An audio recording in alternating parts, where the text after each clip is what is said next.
Hi, my name is Carolyn Granger and I work in Career and Professional Development at LMU. I'll be giving you some tips on how to provide feedback during the RA interviews.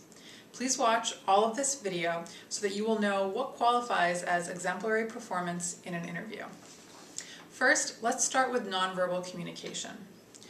Eye contact is important because it conveys interest. We want to make sure that students are doing their best or making an effort to maintain eye contact with the person interviewing them. This means that they don't have to be staring at the person at all times, but generally speaking, the eye contact should be directed towards the person that they're speaking to. If at points while they're answering questions, if they look to the side or down or even up, that would be appropriate as long as it's not distracting for the person asking the questions. So if they do long pauses where they're looking at the floor, that would qualify as maybe needing a little bit of improvement. However, generally speaking, as long as they maintain eye contact for the duration, that should be a successful eye contact response that you would put on the page and mark it as a 4 or 5. We also want you to take in consideration posture. Ideally, the student that you'll be interviewing should be sitting up in their chair and looking comfortable. They shouldn't be hunched over nervously or leaning way too far in, nor should they be sitting back casually and feeling unprofessional in that way. We'd be looking for them to be, for the most part, sitting up straight, facing forward, not fidgeting too much, although a little fidgeting would be allowed, and basically presenting themselves professionally and not moving too much. Next up, we want to make sure that you're noting whether or not the student is confident. They can display confidence in a number of ways. Ideally, at some point, they should be smiling a little bit. That should show confidence, interest. They should also be thoughtful with their words, hopefully not taking too many pauses or ums. A few of those are definitely okay. It's always a nerve-wracking experience to be in an interview. However, they should be speaking well of themselves, talking up their achievements when appropriate, and also speaking in a way that showcases that they have strengths and abilities that they can describe to the interviewer. If they have trouble in this area, please note this. This is important for them to experience feedback on. Please describe in what way they did not seem confident. Next up is that we want you to comment on their verbal communication. A big part of verbal communication is how quickly we talk to each other. Very often times when people are interviewing and they get nervous, they may speak very quickly. Their words sort of become blurred together and their speech is really fast and it can be very difficult to understand them. However, we want to slow the interviewer down when possible, and even sometimes asking them to speak a little bit slower. If they respond well to a prompt like that, please indicate that they did well in this area. Sometimes people may speak very, very slowly, almost in a way that detracts from what they're saying, or again, may cause the interviewer to be distracted. That should also be noted. But generally speaking, if their speed is consistent, appropriate, then they should be marked with a 4 or a 5 in this area. We also want you to be thoughtful about the length of their answers. This is sort of a two-part area that you'll be judging them on. The length means that they should not speak for so long that the person interviewing them loses interest, or they speak so long that they go off track. So ideally we want to make sure that they're speaking for at least 20 or 30 seconds to answer the question, but probably for no more than a minute or 2. Again, this is an area that many people struggle in interviews, so please be kind and understanding.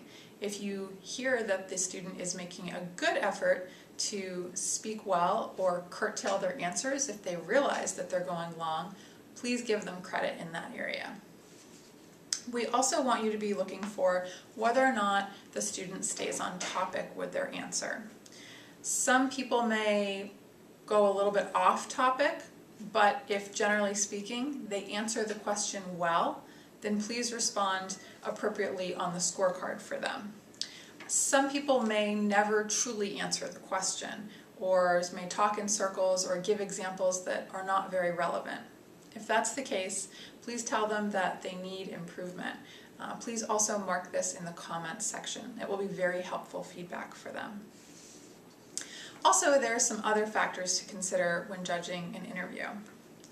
We want you to look at whether or not the student conveyed some level of research or prepared for the interview ahead of time.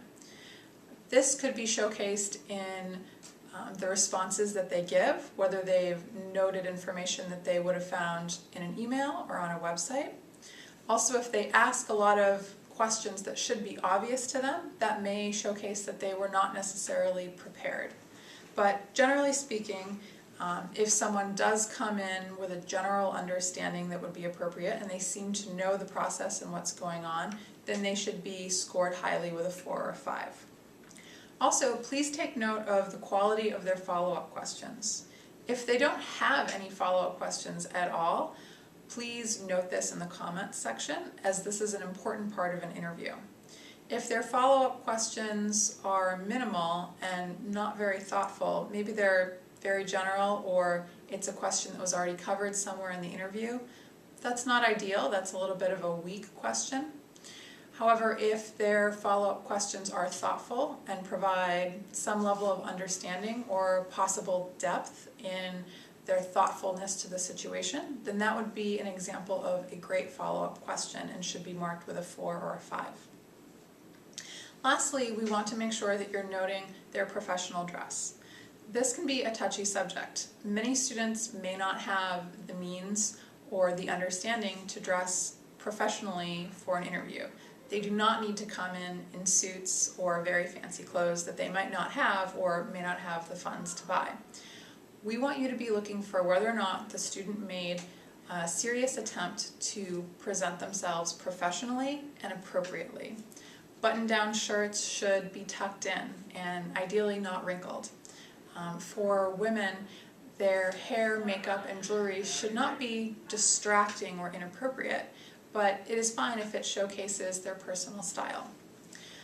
Please take note of things like whether or not they're wearing flip-flops, which would not be appropriate for any job interview ever, unless maybe you're going to be a lifeguard.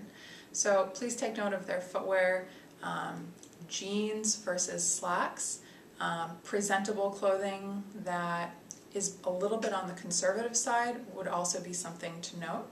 But please also be very understanding that some students, this may be their first professional interview, or other students may be a little bit unsure. For example, if someone comes in wearing black jeans and an otherwise quite professional outfit, please score them well with a 4. If the student seems to not have made any attempt to be professional, that would require a lower score. But please be understanding of all these different areas. We want to make sure that we're giving students credit for trying and making a good attempt, even if they don't hit perfectly in the bullseye. Thank you for listening to this video. We hope that this information is helpful for you. If you have any questions, please feel free to follow up with me, Carolyn Granger in Career and Professional Development, or any of the other staff there, or to ask Adam Stafford any questions that you may have. Thank you for watching.